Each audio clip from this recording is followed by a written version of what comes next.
दोस्तों, रमजान का मुबारक महीना शुरू हो चुका है और साथ ही इसी महीने की 14 तारीख को हिंदुओं का एक बड़ा त्योहार होली भी है और इसी दिन यानी कि 14 तारीख को ही रमजान मुबारक का जुमा भी है। बस इसी बात को देखते हुए उत्तर प्रदेश के मुख्यमंत्री योगी आदित्यनाथ ने रमजान को लेकर अपनी तरफ से एक एडवाइजरी जारी की है और अपने 5 खास नए नियम बनाए हैं जिनके बारे में जानना हर मुसलमान के लिए बहुत जरूरी है। 5 ऐसे कौन से खास नए नियम बनाए हैं जिनको लेकर योगी सरकार ने अपने आला अधिकारियों को सख्त निर्देश दिए हैं, जानकर यकीनन आप भी हैरान रह जाओगे। इसलिए आज का यह वीडियो आप सभी के लिए बहुत खास है, आपको आखिर तक जरूर देखें। दोस्तों, जैसा कि आप सभी को मालूम होगा कि उत्तर प्रदेश के मुख्यमंत्री योगी आदित्यनाथ को मुसलमानों के खिलाफ अजीबोगरीब बयान देने के लिए खास जाना जाता है।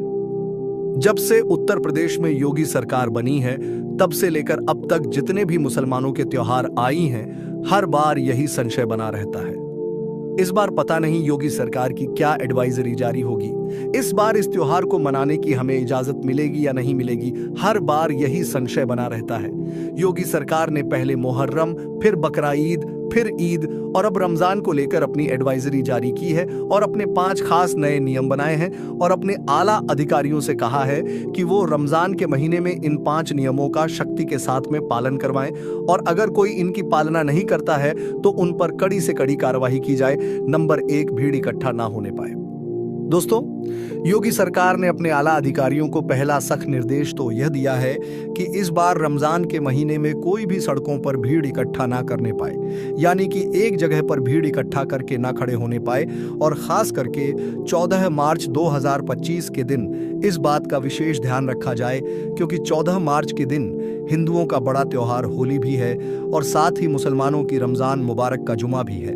यानी कि 14 मार्च के दिन जुम्मा की नमाज भी पढ़ी जाएगी। इसलिए इस दिन आप इस बात का खास ध्यान रखें कि कोई भी इस दिन भीड़ इकट्ठा करके ना खड़े होने पाए। ऐसा इसलिए क्योंकि हाल ही के दिनों में ऐसा देखा गया है कि हमारे देश भारत में कुछ ऐसे असामाजिक तत्व हो चुके हैं जो इस बात का फायदा उठाकर भीड़ में जाकर खड़े हो जाते हैं और फिर सांप्रदायिक माहौल खराब करने की कोशिश करती हैं।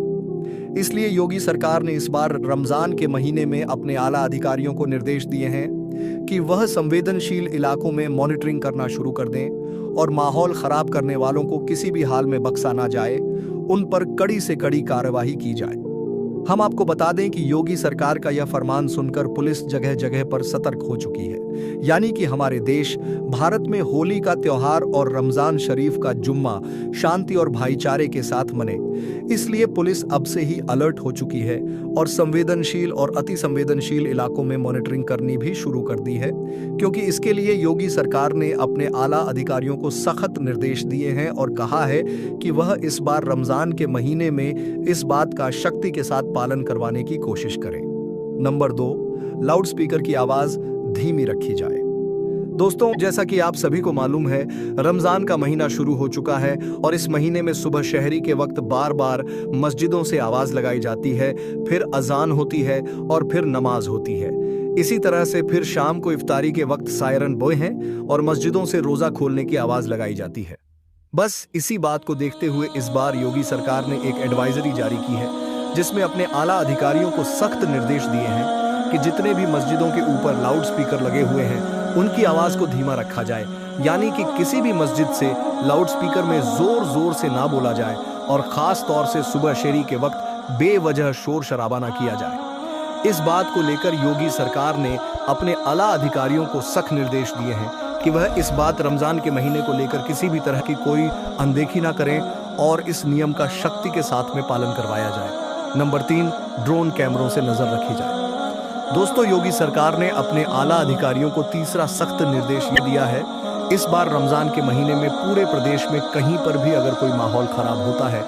तो इसी जगहों पर फौरन ही धारा 144 लगाते हुए वहां पर नियमों का सख्ती के साथ में पालन करवाया जाए। और यही नहीं, फौरन ही ऐसी जगहों पर शादी वर्दी में महिला और पुलिस को तैनात किया जाए और ड्रोन कैमरों से ऐसी जगहों की खास निगरानी रखी जाए। इसका मतलब ये है कि इस बार रमजान के महीने में योगी सरकार ने अपने आला अधिकारियों को यह सख्त निर्देश दिए हैं कि इस बार रमजान के महीने में ड्रोन कैमरों से लोगों पर नजर रखी जाए और जगह जगह पुलिस को तैनात किया जाए ताकि कहीं पर भी कोई सांप्रदायिक माहौल खराब ना हो सके। इसके साथ ही जगह जगह पर गाड़ियों की और बाइकों की चेकिंग भी की जाए और अगर कोई पुलिस की कार्रवाई में दखल अंदाजी करने की कोशिश करे तो उस पर फौरन ही कड़ी से कड़ी कार्रवाई की जाए। इसके अलावा योगी सरकार ने अपने बयान में यह भी कहा है कि इस बार रमजान के महीने में कोई भी मुसलमान मस्जिद के बाहर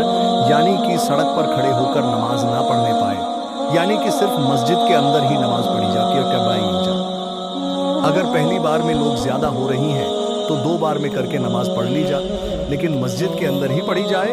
बाहर सड़कों पर नमाज ना पढ़े। इसके लिए जितनी भी बड़ी बड़ी मस्जिदें हैं उनके आगे पुलिस की तैनाती रखी जाएगी ताकि किसी भी तरह का कोई माहौल खराब ना होने पाए। नंबर 4, सोशल मीडिया पर निगरानी रखी जाए। दोस्तों, योगी सरकार ने इस बार रमजान के महीने में अपने आला अधिकारियों के लिए चौथा फरमान यहां जारी किया है कि वह इस बार रमजान के महीने में सोशल मीडिया पर 2400 घंटे खास निगरानी रखें।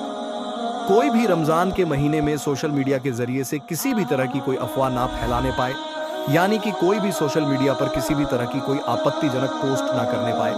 और खास करके 14 मार्च के दिन इस बात का खास ध्यान रखा जाए क्योंकि उस दिन हिंदुओं का बड़ा त्योहार होली है और मुसलमानों की रमजान का जुम्मा भी है। नंबर 5,